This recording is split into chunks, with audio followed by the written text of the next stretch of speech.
Okey, ini ialah jadual teach in. Okay, so dekat atas sini ada hari Selasa. Kita boleh klik lah. Contoh kita nak klik di sini pada hari Rabu. Kita nak tengok, okay, hari Rabu ini adalah jadual pada hari Rabu. Kalau kita lihat pada pukul 7 sampai 7.30 ni kosong lah, sebab ini ialah waktu perhimpunan.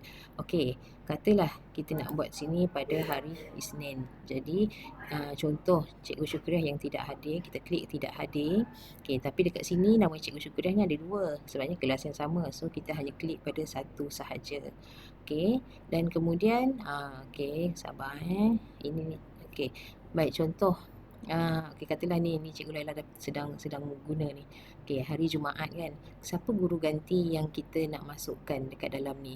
Jadi cikgu boleh buka ni, klik buka rujukan. So dia akan buka rujukan sebelah sini. Maksudnya di sini kita nak lihat siapa guru yang free pada waktu tersebut. Okey, katalah tadi Cikgu Hazwandi kan. Jadi guru yang free pada hari tersebut, ini. Okey, kita ambil lah contoh nama Cikgu Laila. Kemudian kita pergi dekat guru ganti, kita letak nama Cikgu Laila, guru ganti 1.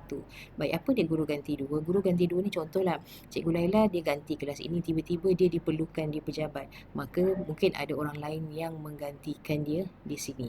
Okey, kemudian bila kita dah selesai guna, kita tutup rujukan. Jadi yang ini hanya untuk penyelaras sahajalah. Okey, untuk buka rujukan dan tutup rujukan.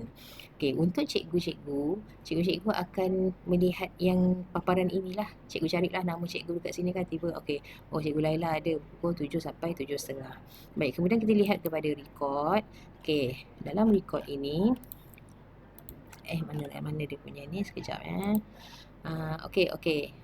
Bila kita dah simpan, bila kita dah isi ni, kita kena simpan. Okey, kita kena klik simpan dan nanti dia akan bagi tahu dah disimpan. Maksudnya semualah pada hari Jumaat ni semuanya dah disimpan. So disimpan dekat dalam log record. Kita klik OK. Baik, kita buka log record, kita akan lihat dekat sini. Okey, dah ada dah cikgu yang tidak hadir lah, Cikgu Haswandi. Tahun 1 subjek PJPK. Siapa ganti? Cikgu Laila. Okey, kemudian kita boleh buka bahagian analisis. Bahagian analisis kita dapat lihat di sini Cikgu Haswandi jumlah kerap tidak hadir 1. Maksudnya dia detect 1 subjek. Tapi kalau satu hari tu ada 5 masa, dia akan keluar dekat sini 5 lah. Okey, kemudian kita tengok nama Cikgu Laila. Jumlah guru mengganti. Dia ganti berapa kali dah? Dia baru ganti 1 kali. Jadi total waktu dia mengganti ialah 1. So ini boleh digunakan dan mungkin cikgu kalau nak mudah lah, saya rasa mungkin boleh kita dah masukkan dekat dalam sini semua yang penyelaras lah. Dia dah masukkan dekat dalam ni, kemudian dia akan klik simpan dan cikgu boleh cikgu-cikgu lah boleh semak cikgu punya sign in pada paparan yang ini, ataupun boleh juga rujuk dalam paparan log record ini. Okey, itu saja. Terima kasih.